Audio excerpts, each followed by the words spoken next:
वडोदरा आणंद को जोड़ने वाले गंभीरा पुल दुर्घटना की प्रारंभिक जांच के आधार पर 4 अधिकारियों को निलंबित किया गया है। रोड एंड बिल्डिंग विभाग के एक executive engineer, 2 deputy executive engineer और एक असिस्टेंट इंजीनियर को तत्काल प्रभाव से निलंबित किया गया है।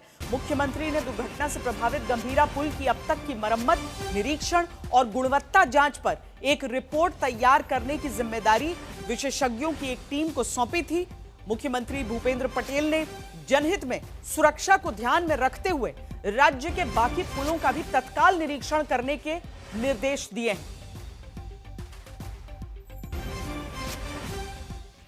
यह बड़ी खबर है जो हमारे सामने इस समय आ रही है। इन अधिकारियों पर एक्शन की खबर हमने आपको दिखाई है, पर इन अधिकारियों का किरदार क्या था?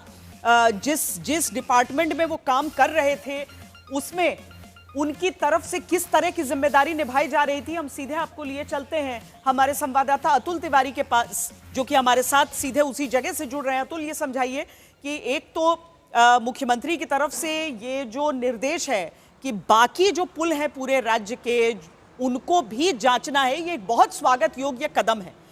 और साथ ही मैं आपसे ये भी समझना चाहती हूं कि जिन अधिकारियों पर गाज गिरी है, क्या इन पर जिम्मेदारी थी निरीक्षण की, उस पुल की?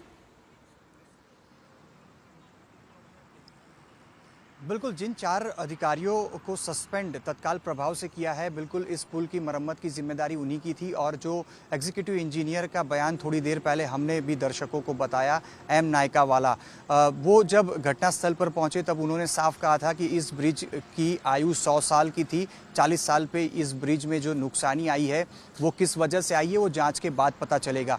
एन नायकावाला, जिन्हें सस्पेंड कर दिया गया है, जो कि एग्जीक्यूटिव इंजीनियर हैं, उनका ये कहना था कि इस ब्रिज में किसी भी प्रकार की ऐसी बड़ी खामी नहीं थी जिसकी वजह से भारी वाहनों की आवाजाही को रोकने की ज़रूरत थी। ये बयान खुद घटनास्थल से एन नायकावाला की तरफ से दिया गया था। आखिरकार जो जांच कमेटी मुख्यमंत्री भूपेंद्र पटेल की तरफ से इस पूरे मामले की जांच के लिए गठित की गई थी, वो आज सुबह ब्रिज पर पहुंची थी और एक रिपोर्ट आज शाम को पेश की गई। उसके बाद 4 जो जिम्मेदार अधिकारी थे उनको सस्पेंड कर दिया गया, जिसमें एक executive engineer, 2 deputy executive engineer और एक असिस्टेंट इंजीनियर है। इसके अलावा गुजरात के जो भी 461 ब्रिज हैं उसकी जांच बारिश के पहले और बारिश के बाद करने की जो एक जिम्मेदारी थी वो भी डिप्टी इंजीनियर को सौंपी गई थी। उनको एक रिपोर्ट बनाकर एग्जीक्यूटिव इंजीनियर को सौंपनी थी। ये पूरी बात गुजरात सरकार की तरफ से गुजरात हाईकोर्ट के सामने रखी गई थी मोरबी दुर्घटना के बाद। यानी कि एक प्रोटोकॉल जरूर से गुजरात सरकार ने बनाया था, लेकिन इस प्रोटोकॉल को कितना निभाया गया ये वही अधिकारी जानते हैं। हालांकि